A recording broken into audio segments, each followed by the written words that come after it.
ஓம் சத்குருவே சரணம். வாத்தியார் மகராஜ்க்கு ஜெய்.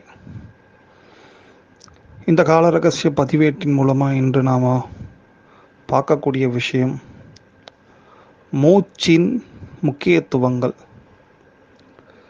எல்லாம் வல்ல வடிவுடை சமேத தியாகராஜ சுவாமியோட பெருங்கருணையால் நாம் ஒவ்வொருவரும் விடக்கூடிய அந்த மூச்சோட முக்கியத்துவங்கள், அந்த மூச்சை வச்சே நாம் எப்படியெல்லாம் காரிய சித்தியெல்லாம் அடையலாம்.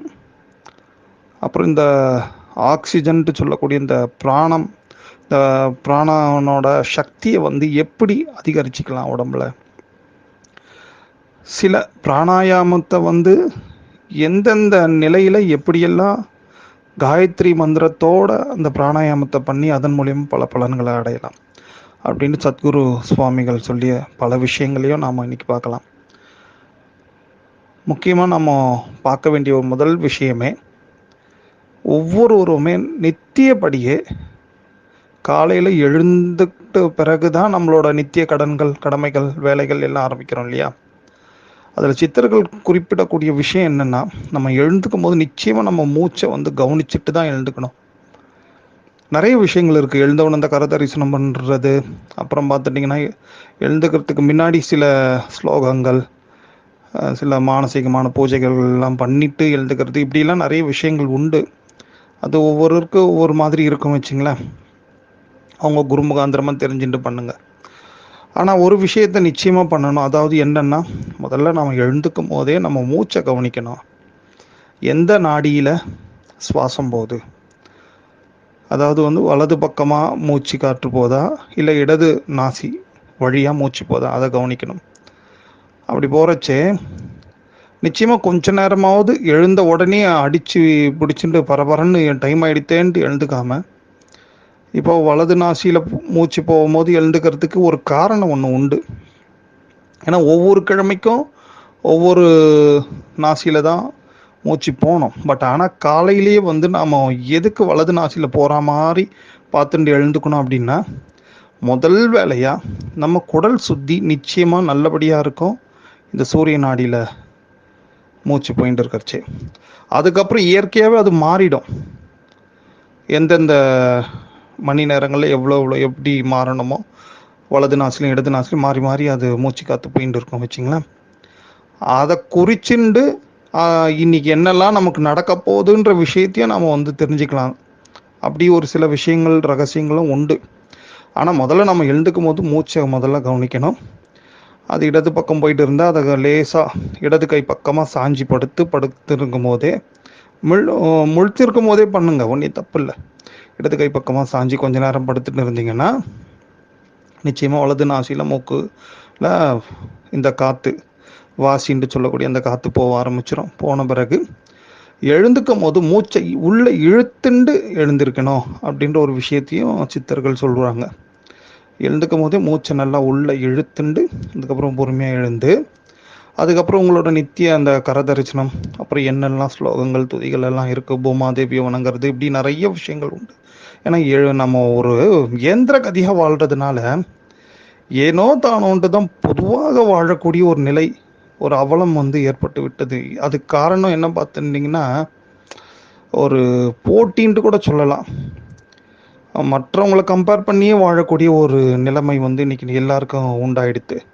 ஆனால் ஒரு காலத்தில் அப்படி இல்லை. அவங்கவுங்களுக்கு என்னென்ன இருக்குமோ அதை வச்சுட்டு அதுலேயே மகா ஆனந்தத்தோடு தான் வாழ்ந்துட்டு இருந்தாங்க நம்ம முன்னோர்களே. பட் இன்னைக்கு அப்படி இல்லாமல் இப்போ ஓடிட்டு இருக்கோம். இந்த ஓட்டத்தின் நடுவே இந்த மூச்சு ஓட்டத்தையும் கொஞ்சம் அவ்வப்போது கவனிக்கணுன்ற விஷயத்தை தான் நாம் இங்கே குறிப்பிட்றோம். ஸோ எழுந்துக்கும் போது இப்படி தான் எழுந்துக்கணும்.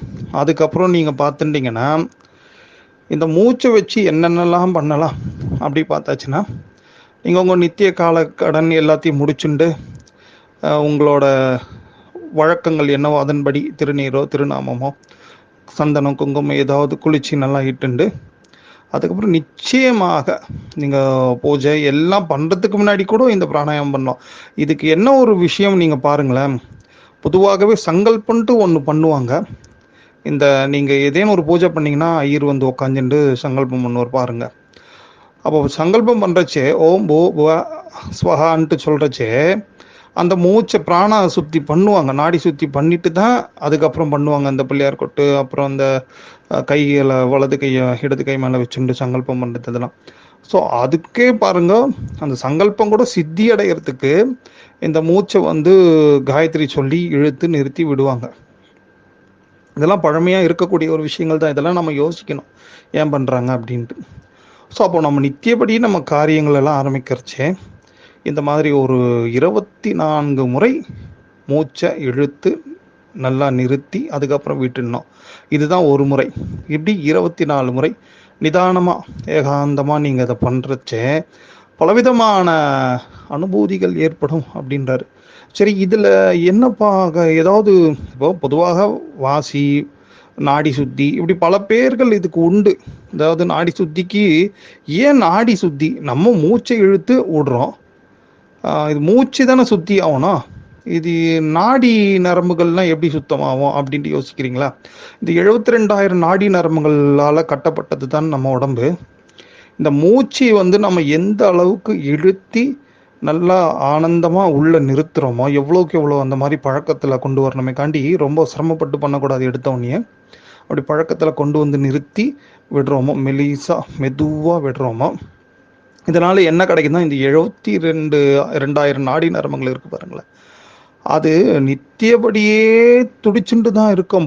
நிறைய பெரும்பாலான நாடிகள் துடிக்கிறது தான் நமக்கு தெரியும். இந்த கை மணிக்கட்டு, அப்புறம் இந்த கழுத்தாண்ட, இந்த மாதிரி ஒரு சில இருதயத்தாண்ட, இந்த மாதிரி சில இடங்கள்ல தான் நமக்கு தெரியும். பட் ஆனால் இந்த எல்லா நாடிகளும் வந்து அசைவில் தான் நம்ம எங்கிட்டே இருக்கிறோம் வச்சுங்களேன். அப்போ இந்த நாடிகளில் வந்து பலவிதமான அசுத்தங்கள் நிச்சயமாக சேர்ந்துட்டே தான் இருக்குமா. இந்த பிராணாயாமம்னு சொல்லக்கூடிய இந்த மூச்சை இழுத்தி நிறுத்தி நிதானமாக நாம் விட்டு பழகும் பொழுது தான் அந்த நாடிகள் எல்லாம் சுத்தி அடையுது. அதனால தான் இதுக்கு ஒரு பேர் நாடி சுத்தி. நம்ம நினச்சிக்கிறோம் இடகலை பிங்கலை இந்த நாடியை தான் நம்ம 2 நாடி, அப்போ சுழுமுனை நாடி இது சுத்தமாகும். இது மட்டும் இல்லை, அதுவும் ஆகும். அது ரொம்ப பயிற்சியின் முதிர்ச்சியால் ஆகக்கூடிய விஷயங்கள். ஆனால் ஆரம்பத்திலேயே சில காலத்தில் ஆகக்கூடிய விஷயங்கள் என்னென்னா, இந்த 72,000 நாடி நரம்புகளுக்கும் நிறைய ஆக்சிஜன்ட்டு சொல்லக்கூடிய நிறைய விஷயங்கள், நல்ல விஷயங்கள்லாம் கிடச்சி அதெல்லாம் புத்துணர்ச்சி பெறுவதற்கும் இந்த ஒரு பயிற்சி உதவும். குருநாதர் எடுத்து அவ்வளோ அழகாக சொல்கிறாங்க. அது மட்டும் இல்லாமல் ஜோதிடத்துலேயும் ஒரு விஷயம் உண்டு. யார் ஒருத்தர் நல்லா பிராணாயாமம் பண்ணி நிதானமாக மூச்சை இழுத்தி விட்டு பயிற்சியில் பண்ணி அவங்க ஓரளவுக்கு தேர்ச்சி பெற்றிருக்காங்களோ, சனீஸ்வர பகவான் கூட அவங்கள எதுவுமே ஏழ்ற அந்த மாதிரி காலங்கள்லாம் பெரும்பாலும் துன்பப்படுத்துறது இல்லை அப்படின்ற ஒரு விஷயமும் ஒன்று உண்டு.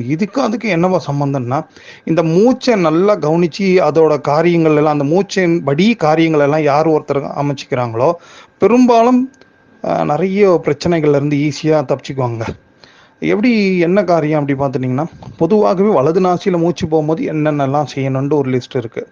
அதே மாதிரி இடது நாசியில் மூச்சு போகும்போது என்னென்னலாம் செய்யணுன்ட்டு ஒரு லிஸ்ட் இருக்குது. இதன்படியே நம்ம இதெல்லாம் நீங்கள் சர்ச் பண்ணாலே உங்களுக்கு தெரிஞ்சுக்கலாம்.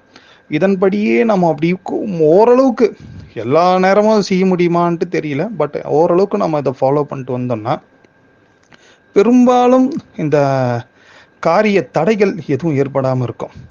இதுலேயே குறிப்பாக இப்போது நமக்கு தெரிஞ்சது வலது நாசியில் மூச்சு போகுது, இடது நாசியில் மூச்சு போகுதுன்றது விஷயம் மட்டும்தான் தெரியுது. பட் ஆனால் அதுக்குள்ளே வந்து பஞ்சபூதங்களில் ஓடும் அந்த நாடி.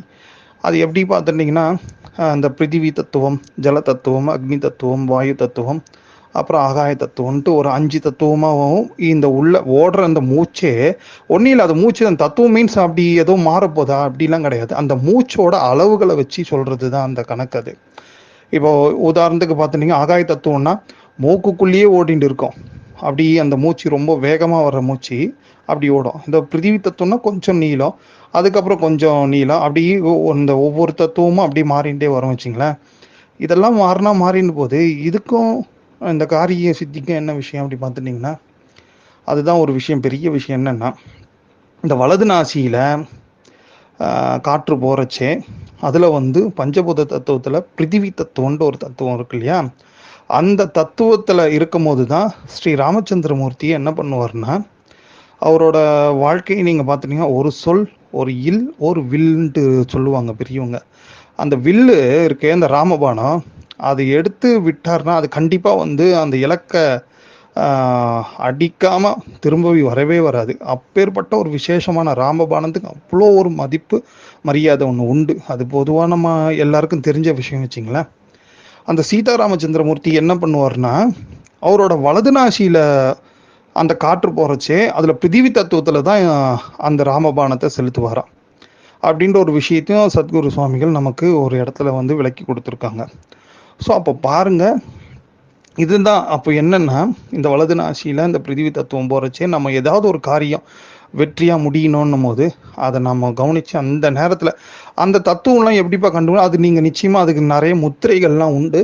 அது குரு முகாந்திரமாக தெரிஞ்சுக்கிறது உத்தமம். இப்போ இந்த விஷயங்கள்லாம் என்னென்ன, அடியன்னு சொல்லக்கூடிய விஷயங்களே என்னென்னா, உங்களுக்கெல்லாம் ஒரு தூண்டுதலாக இருக்கணும். நம்ம உடம்புல இவ்வளவு அதிசயங்கள், இவ்வளவு ரகசியங்கள், இவ்வளவு விஷயங்கள் உள்ளது. பட் ஆனால் நம்ம இது அப்படியே வாழ்ந்து எதுக்கோ ஊனுக்கே தேடி உண்டு உறங்கி செத்த உளுத்தருண்டு புருடரிலே அநேகங்கோடி அப்படின்ட்டு சித்தர்கள் பாடி வச்ச மாதிரி நம்ம வெறும் வந்து வயிற்று பிழப்புக்காகவே வாழ்ந்து நம்ம மடிகிறோம். ஸோ அந்த விஷயத்த கொஞ்சம் நம்ம அப்பப்போ ஞாபகம் பண்ணிட்டு இந்த மாதிரியான நல்ல விஷயங்கள் நம்ம உடம்புலேயே தான் இருக்குது. நம்ம எங்கேயே போக, உங்களை காசிக்கு போங்க, இமயமலைக்கு போங்கன்ட்டு கூட அடின்னு சொல்லலை. உங்களுக்குள்ளேயே நீங்கள் உங்களுக்குள்ளே இருக்கக்கூடிய இந்த விஷயத்தெல்லாம் நீங்கள் கவனிச்சாலே நம்ம இவ்வளோ சக்ஸஸ் ஆகலாமே லைஃப்லன்ற ஒரு விஷயத்த தான் வந்து அடியன் வந்து குருநாதர் அருளால் குருநாதர் சொன்ன விஷயத்த உங்களுக்கு பகிர்ந்துக்கிறோம். ஸோ அதன்படி நீங்கள் பார்த்துட்டீங்கன்னா இந்த மாதிரி இந்த தத்துவங்களெல்லாம் சில முத்திரைகள் உண்டு. அந்த முத்திரைகள் எல்லாம் நீங்கள் நித்தியபடி பயிற்சி பண்ணிகிட்டே வந்தீங்கன்னா இந்த என்ன தத்துவம் போகுதுன்றதும் உங்களுக்கு ஈஸியாக வந்து விளங்கிடும். அதை நீங்கள் சர்ச் பண்ணாலும் சரி, குருவர்களால் கிடைக்கட்டும். ஓம்.